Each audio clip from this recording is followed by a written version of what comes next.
Hello, and thank you so much for seeing me. I'm so grateful to be seen by you. You are interpreting everything about me. You are giving me meaning, shape, and form to my body, my words, interpreting my words. You are doing all of those things. You are creating me. And to be created by somebody like you is quite a thing. So I'm grateful for you. I'm really grateful for you. I'm a little bit different than the other spiritualists out there. So we talk about reality and we talk about drawing ourselves back into sanity. And that's where we want to sit. And so I dissolved the ego. The ego is not a real thing. The ego is creating illusions and delusions, and it's placing it in our sight outside of ourselves. It's using repressed memory, repressed trauma. It's using repressed everything to prejudge what's happening in front of you before you even understand what's happening in front of you.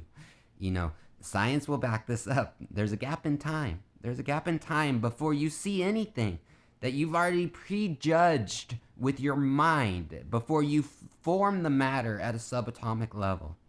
And so this may be startling for some, but there is you're distorting reality. I don't know how else to put it. Is that reality is being distorted by the thing that is inside of you. The thing that's inside of you is an ego. The ego is telling you a bunch of lies, and they're always lies. They never are real. It will have you searching for things that will tell you it will bring you happiness, but that once you find that thing, that happiness isn't there. It isn't there. And so it will tell you maybe a different thing will bring you happiness. And so the ego is a searcher. It's a seeker, but it never finds anything. It's the worst seeker in all of Harry Potter Quidditch. You know, it ain't ever gonna find anything. It never finds your happiness, you know, because it's placing your thoughts into time. And this is another piece of science that's that time's not real. And so when you're thinking into time, you're believing in the thing that is unreal. And so this is where we get into all these dreams about having all of this stuff, and it's all from our egos, and it will take you into the past too and make you relive your traumas. And it's hurting you. It's hurting you over and over and over again. And and I know that this will seem like impossible, but this gets rid of your pain when you stop believing in the thing, because the ego is just a belief that was given to you, and it's hurting you, and we don't want to believe in this thing anymore. Why would we want to believe in the thing that's hurting us? Where's the logical sense? You know, we call for logic, and we call for because we're smart. We're smarter than this thing that is creating dreams in front of us. We're smarter than that.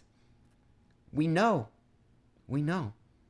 If my mind is innocent, innocent, and that means that I'm not believing in what my head is telling me because I am innocent.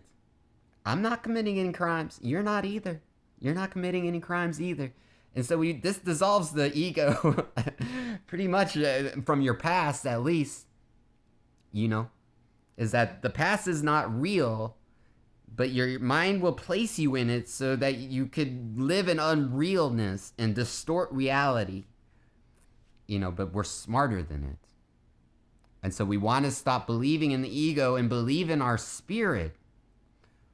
We believe in our love, you know, because there's another voice inside of you that's telling you that you could see peace instead of what the ego is showing you.